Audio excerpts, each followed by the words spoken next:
Good evening. A 9-year-old boy who was abducted from his mother this morning was later found dead in the rear of her vehicle that was abandoned off the Fairfield main road. Reports coming into our news center are that approximately at 9 a.m., the mother and her son were traveling in her Audi motor vehicle along the Tucker main road towards downtown Montego Bay when she reportedly reduced her speed in order to drive through a rugged spot. And immediately 2 men approached the vehicle and slapped her in the face. It is further alleged that the men also grabbed the woman by her neck and dragged her out of the vehicle. They then sped away with the vehicle and her son sitting in the back seat. A report was immediately made to the police, and following a search of the area, the vehicle was discovered abandoned off the Fairfield main road. A search of the vehicle led to the discovery of the child, who was discovered on the back seat with his throat slashed. Dwight Crawford, councillor for the Spring Gardens division in the parish and vice chairman of the West Central constituency, who spoke with our news team, said that these extraordinary crimes need extraordinary actions. Based on the facts that I have received here today, it is clear that these extraordinary crimes need extraordinary action. You know, it's a little unfortunate that when the government moved for extraordinary measures to be put in place to decisively deal with the crime problem, it was snubbed by the opposition. You know, it is unfortunate, very unfortunate, because the government needs this support. The practitioners who understand crime made a recommendation to tackle these matters. Gunmen have money and they have good representation from lawyers and all this, and when gunmen are arrested and by the time the policemen lock the lock on the cell, they turn around and see the gunmen walking out with their legal representatives. And before the police can reach to question the witnesses, the gunmen go back after the witnesses and basically erase the trail. So we need extraordinary powers to deal with this. And I'm imploring the opposition to support the government in its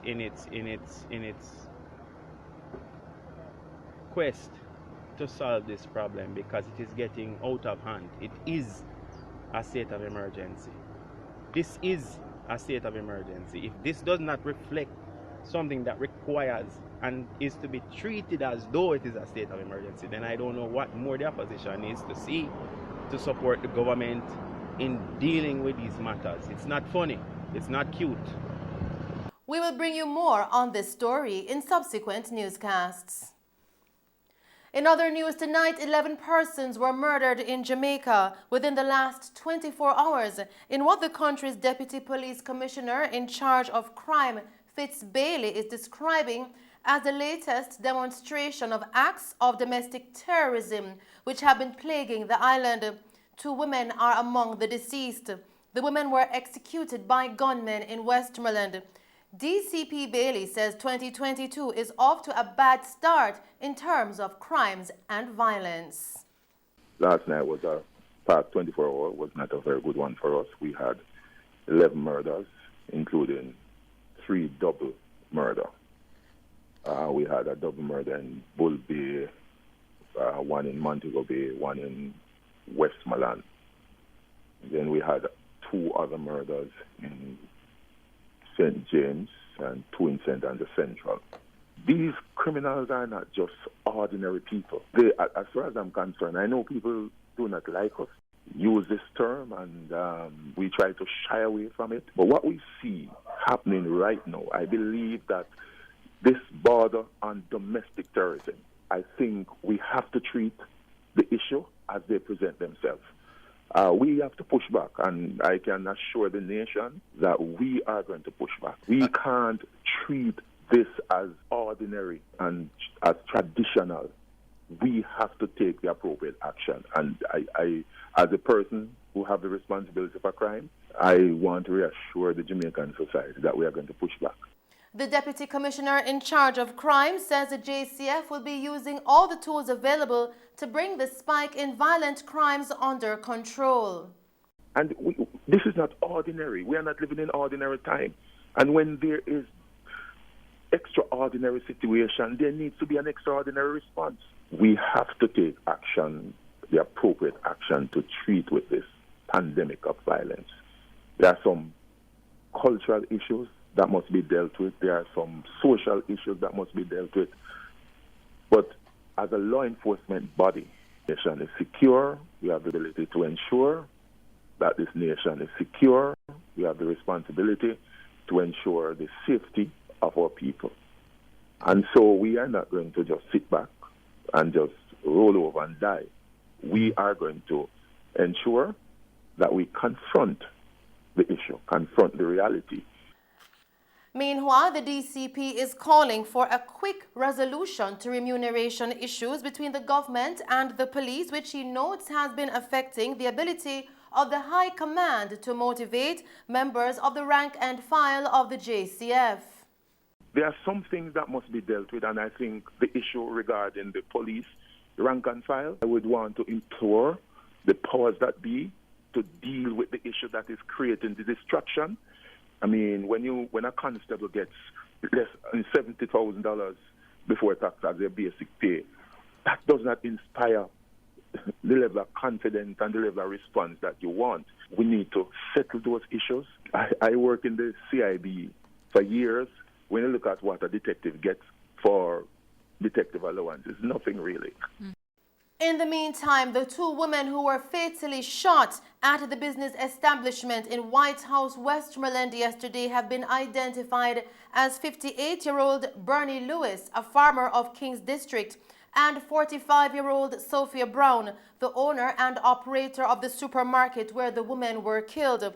Reports from the White House police coming into our news center are that at approximately 2 p.m., Miss Brown and her close friend, Miss Lewis, were inside the business establishment in Long Hill when two men posing as customers walked in.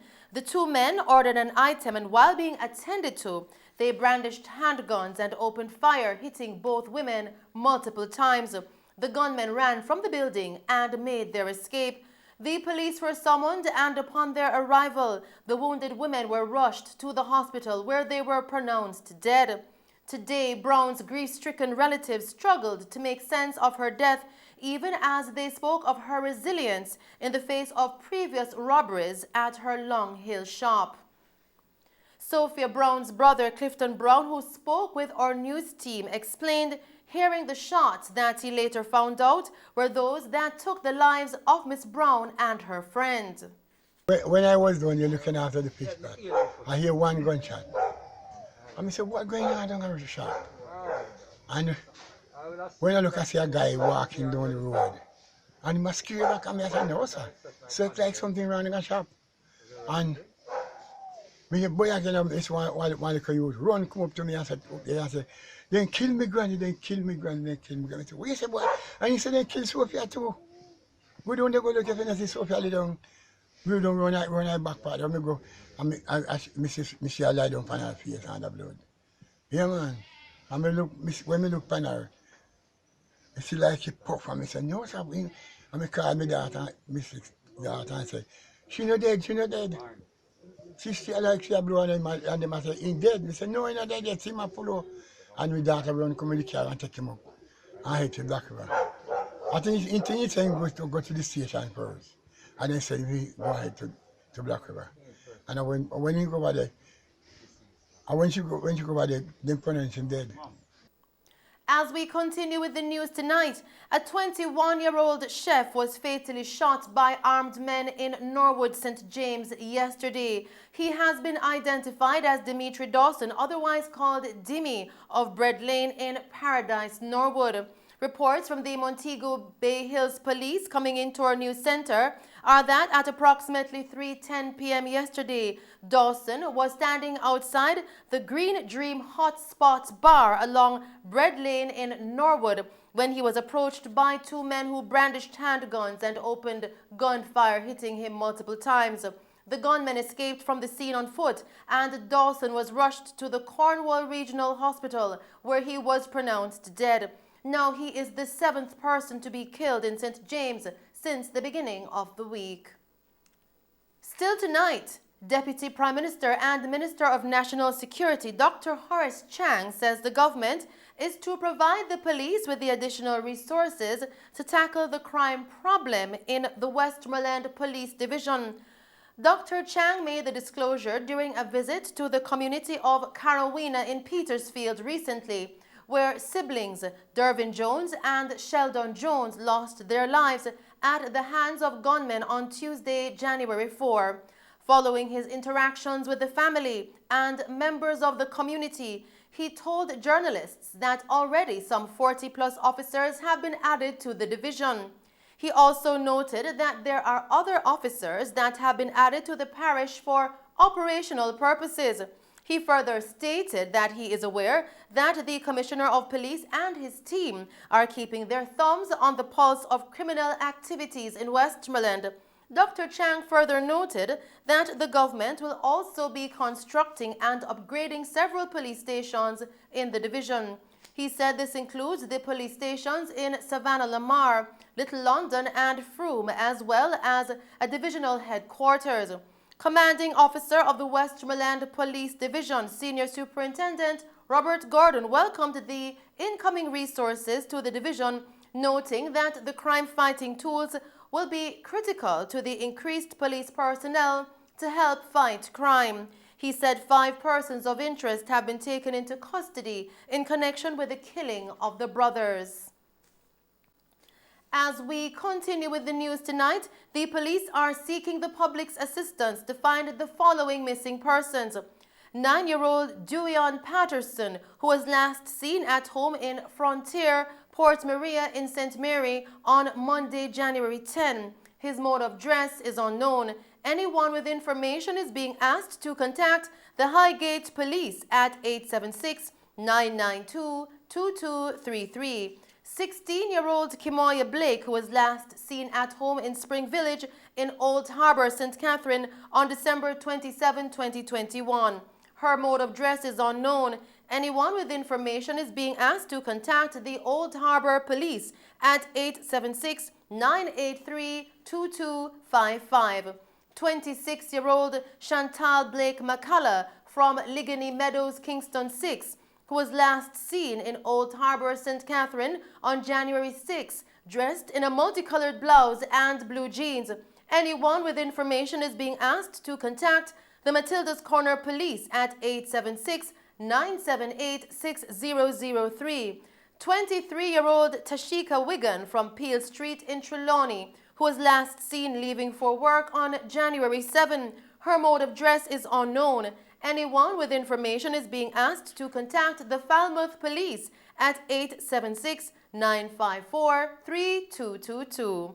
And a 30-year-old Devon Boxer from Martin Lane in Old Harbour, St. Catherine, who was last seen on January 5. His mode of dress is unknown. Anyone with information is being asked to contact the Old Harbour Bay Police at 876-943-7799. And as we continue with the news tonight, 2 men were killed and 3 other persons seriously injured following their involvement in a motor vehicle accident along a section of the Hague Main Road in Falmouth, Trelawney last night. The deceased has been identified as 33-year-old Kamar Sinclair, labourer of Clarkstown, and 51-year-old Aston Jarrett of Duncans, also in Trelawney. Reports from the Falmouth Police coming into our news centre tonight are that at approximately 9:30 p.m., Sinclair and Jarrett were travelling in a Toyota Corolla motor car from the direction of Falmouth towards Rock District when the driver of a Toyota Fielder motor car that was travelling in the opposite direction attempted to overtake a line of traffic. The driver of the Toyota Fielder motor vehicle lost control of the car and collided head-on with the Corolla, resulting in Sinclair and Jarrett being severely injured. Now, another female passenger traveling in the Toyota Corolla motor car, along with 2 persons traveling in the Fielder motor car, also received injuries. They were rushed to the hospital where Sinclair and Jarrett were pronounced dead and the 3 other victims treated and admitted in serious condition. In other news tonight, Prime Minister Andrew Holness yesterday participated in the official unveiling of the start of $60 million in infrastructural development projects at Kingston Wharves Limited KWL. Here is Colleen May with more on this story.